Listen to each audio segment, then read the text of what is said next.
Jim Schultz here for Calculated Risk, and don't forget, before we get started today, the best ways you can help us are by liking the video or subscribing to the channel. Either one of those guys really helps us out a lot. So in the world of the financial markets, in the pot of jambalaya that is the randomness and unpredictability of the stock market, here's a little secret. Nobody knows what's going to happen next. Not you, not me, not anybody.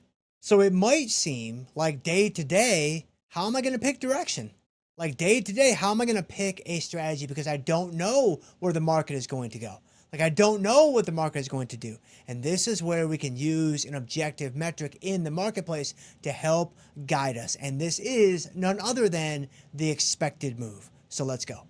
The expected move is an objective metric in the marketplace that doesn't really care what your opinion is. It doesn't really care what my opinion is, based on things like the implied volatility, the stock price or the asset price or the ETF price or whatever, and the actual objective, like undeniable facts about the marketplace right now. This is what the market is pricing in for the anticipated fluctuations or the anticipated range of that stock or index or asset or whatever over whatever time period you're looking at. It doesn't care what your opinions are. It doesn't care what the CEO said last night about the company. None of that matters. Which is nice, because in a market that is pretty random and unpredictable, I'm not so sure that stuff's going to help you anyway.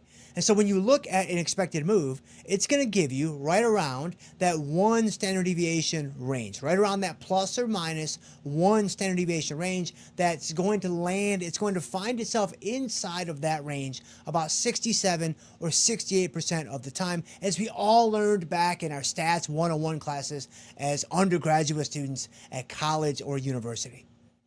Or maybe for you, it was even in high school if you are an overachiever out there. But the nice thing about the expected move, it's not a prediction. It's not a prognostication. It's just giving you a range based on those metrics in the marketplace. And so then what you can do is you can use that range to then begin to select a strategy. You can use that range to then to begin to choose your strikes. And the expected move is going to be a lot more well suited for neutral strategies. So iron condors, short strangles. You can use it for bullish strategies. You can use it for bearish strategies, of course. I mean, even short puts, expected move butterflies. I mean, it's right there in the name. I mean, you can do it for those strategies as well too. But generally speaking, what I want to focus on here today is how we can use the expected move for strike selection around a neutral strategy like an iron condor or a short strangle. So let's pop into Tasty Trade and let's take a look.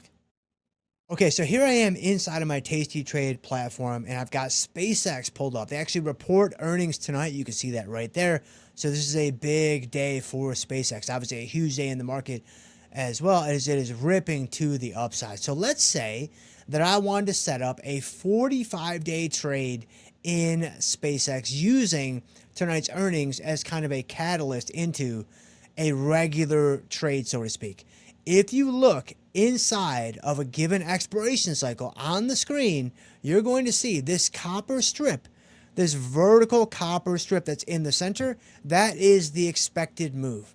So this is a visual representation of the expected move. This is a numerical representation of the expected move. Those are going to essentially be the same number. So if you like to see things visually, there it is. If you like to see things numerically, there it is. They give you the same piece of information. Okay, so with that information in hand, let's delete those ovals.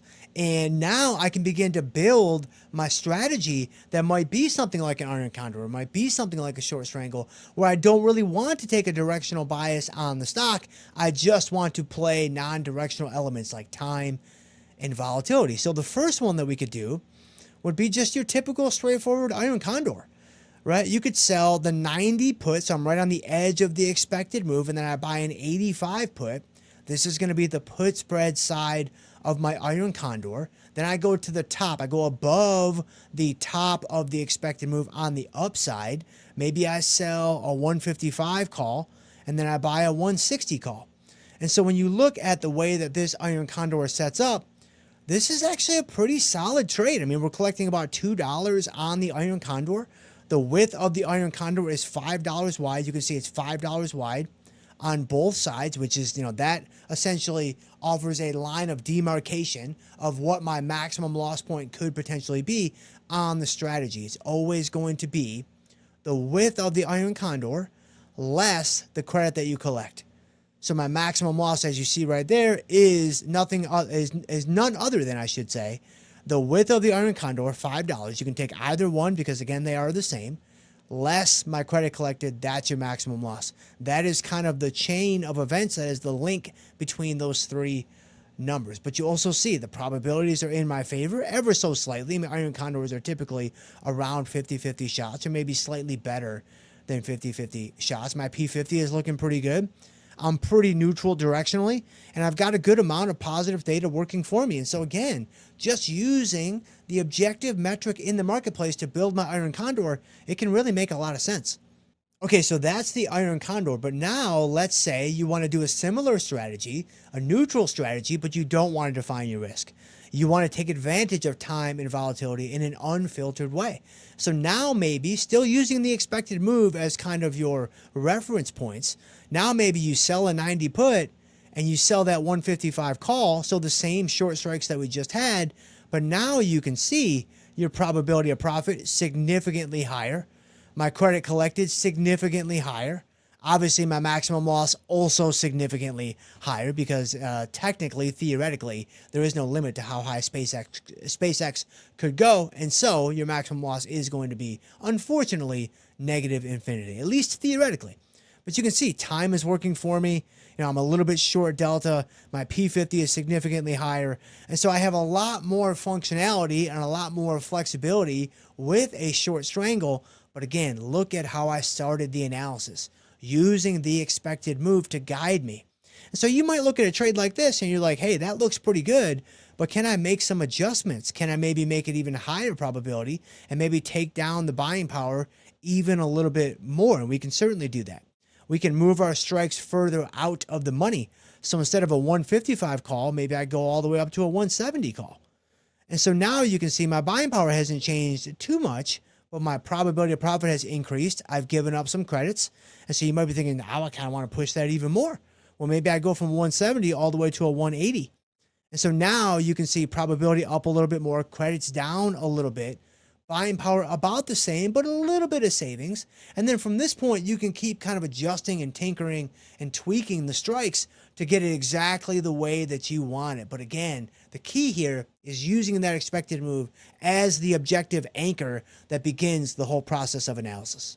So the next time you want to set up a trade that doesn't have a directional bias, so it could be an iron condor, it could be a short strangle, it could even be a butterfly, use the expected move to your benefit. Like, use this as a piece of your analysis because it is telling you, not based on anyone's opinion, this is the range of fluctuations that the market is pricing in. I hope that helped, and I'll see you guys next time.